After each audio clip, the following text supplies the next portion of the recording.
Hi everyone, welcome to చారెన్స్ cricket YouTube channel. So ఈరోజైతే మనం రియాన్ పరాగ్ గురించి అయితే మాట్లాడుకోబోతున్నాం. కొంచెం డెప్త్ కాదు, కొంచెం నేను చూసినంత వరకు రియాన్ పరాగ్ స్టోరీ అయితే చెప్తాను. సో రియాన్ పరాగ్ మీకు ఎంతమందికి తెలుసు అండర్-19 వరల్డ్ కప్ గెలిచాడు అని? అది ఎవరి బ్యాచ్ తెలుసా? పృథ్వీ షా, శుభ్మాన్ గిల్ బ్యాచ్. పృథ్వీ షా కెప్టెన్సీలో ఆస్ట్రేలియా మీద మనం అండర్-19 గెలిచాం కదా, ఆ టీంలో రియాన్ పరాగ్ కూడా ఒక మిడిల్ ఆర్డర్ బ్యాట్స్మెన్, అలాగే స్పిన్ బౌలింగ్ ఆల్రౌండర్ మిడిల్లో. ఎంతమందికి తెలుసో కామెంట్ చేయండి. అండర్-19 2018లో వీళ్ళు గెలిచారు. ఆ టీంలో రియాన్ పరాగ్ కూడా మెయిన్ ప్లేయరే. సో తర్వాత 2019లో ఐపీఎల్ డెబ్యూట్ చేశాడు రాజస్థాన్ తరఫున రియాన్ పరాగ్. ఇదే రియాన్ పరాగ్ అప్పుడు కొంచెం ట్రోల్స్ గురయ్యాడు. క్యాచ్లు పట్టిన తర్వాత ఓవర్ యాక్షన్ చేయడం ఇట్లా చేశాడు. కానీ బ్యాటింగ్తో అప్పుడప్పుడు చిన్న చిన్న క్యామెరాస్ ఆడేవాడు. ఫీల్డింగ్ అయితే ఎక్సెప్షనల్గా ఉండేది. బట్ ఆ ఓవర్ యాక్షన్ వల్ల కొంచెం బాగా నెగిటివ్ అయ్యాడు. ఎందుకు నెగిటివ్ అంటే, ఒకసారి ఎస్ఆర్హెచ్ డేవిడ్ వార్నర్ని మ్యాచ్ గెలిచి బిహు డ్యాన్స్ అని ఉంటుంది ఆ అస్సాంది, ఆ డ్యాన్స్ చేసి అయితే కొంచెం బాగా ఓవర్ చేశాడు.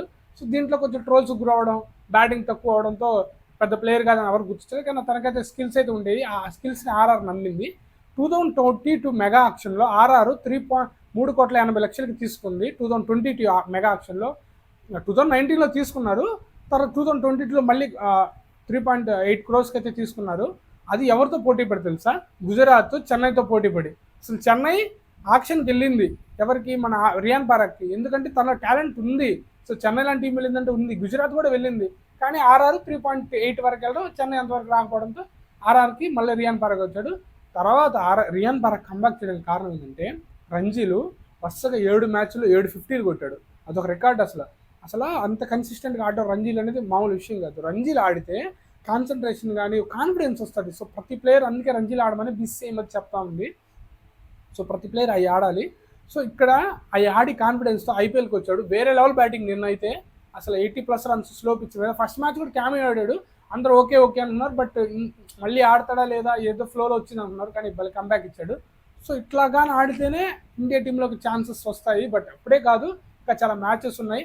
సో ఎవరికైనా రేపు ఇండియన్ టీంలో ఎవరికైనా ఇంజురీ వచ్చినా, ఏదైనా వేరే ఆఫ్ఘనిస్తాన్, శ్రీలంక టూర్లో ఉన్నా, వేరైనా బంగ్లాదేశ్ టూర్లో ఉన్నా, అప్పుడు రియాన్ పరాగ్ని సెలెక్ట్ చేసే ఛాన్సెస్ ఉంటాయి. సో ప్రతి ప్లేయర్ అయితే గుర్తుపెట్టుకోవాల్సింది ఏంటంటే, రంజీల్ పర్ఫామ్ చేయాలి, అట్లాగే ఐపీఎల్లో యూజ్ చేసుకోవాలి chances. So Riyan Parag match batting అయితే ఎంతవరకు మీకు నచ్చిందో లేదో కామెంట్ చేయండి. సో ఇదైతే నాకు రియాన్ పరాగ్ గురించి నా చిన్న స్టోరీ అయితే నేను చూసిన కానీ చెప్తున్నాను. అట్లాగే Riyan Parag India A versus Pakistan A అని ఒక మ్యాచ్ జరిగింది. అది ఇండియా ఏ పాకిస్తాన్ ఏ ఫైనల్కి వెళ్ళాయి.